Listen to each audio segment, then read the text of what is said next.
കോൺഗ്രസ്സുകാർ നാട്ടിൽ അധികമായാൽ ഉണ്ടാകുന്ന പ്രശ്നങ്ങൾ എന്താണെന്ന് തത്സമയം ചർച്ച കണ്ടുകൊണ്ടിരിക്കുന്ന ആളുകൾക്ക് ബോധ്യപ്പെടും എന്നാണ് ഞാൻ മനസ്സിലാക്കുന്നത്. തുടങ്ങിയിട്ടുള്ളൂ, ഞാൻ വേണ്ടെന്ന് വെച്ചിരുന്നു. നാട്ടിൽ ഇപ്പോൾ DCC ഓഫീസിൽ കോട്ടയത്ത് KPCC പ്രസിഡന്റും പ്രതിപക്ഷ നേതാവും ഒരു വാർത്താ സമ്മേളനം നടത്തി. പരസ്യമായി മൈക്കിന് വേണ്ടി കടിപിടി കൂടുന്ന നായ്ക്കുട്ടികളെ പോലെ KPCC പ്രസിഡന്റും പ്രതിപക്ഷ നേതാവും മാറി. എനിക്ക് ചൊറിഞ്ഞ് വരുന്നുണ്ട് കേട്ടോ. അങ്ങനത്തെ ഒരു മുൻ തർക്കമായിരിക്കും ഇവരുടെ അനുഭവത്തിലെ മുന്നണി സമവാക്യം.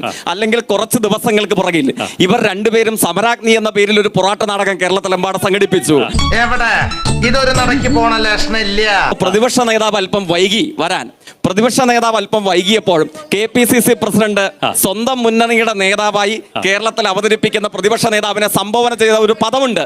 എനിക്ക് അങ്ങേക്കും ഈ ചർച്ചയിൽ ഉപയോഗിക്കാൻ കഴിയുന്ന ഒരു പദമല്ല.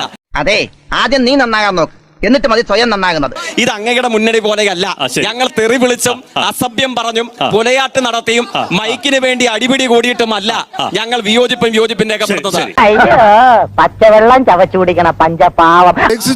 ചോദിക്കാനുള്ളത് അദ്ദേഹം ഇവിടെ ഒരു കേൾവിക്കാരനായി വന്ന ഒരാള് എന്താ പറഞ്ഞപ്പോൾ ആ കേൾവിക്കാരൻ പറഞ്ഞ കള്ളത്തരെന്ന് പറഞ്ഞു.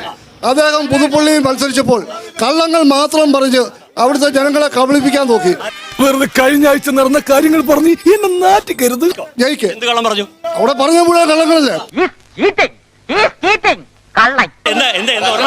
അവിടെ വികസനമില്ല എന്ന് പറഞ്ഞു. ആ വികസനമില്ല അദ്ദേഹത്തിന്റെ വാർഡിൽ പോലും അദ്ദേഹത്തിന് വോട്ട് കിട്ടിയില്ല. ഇതിന് കഴിവെന്നല്ല, കഴിവ് കേടെന്നാ പറയുന്നത്. അപ്പൊ അല്ല, കള്ളത്തരം മാത്രം പറഞ്ഞ് അദ്ദേഹത്തിന് പുതുപ്പള്ളിക്കാര് ഉപേക്ഷിച്ചു, കൈയൊഴിച്ചു. ആ ജയിക്ക് ഏറ്റുമാനൂർ വന്ന് തെറ്റിദ്ധരിപ്പിക്കാൻ നോക്കിയാൽ ഏറ്റുമാനൂരിലെ ജനങ്ങളൊന്നും നിങ്ങളുടെ കള്ളത്തരത്തിൽ വീഴില്ല എന്ന് പറയും.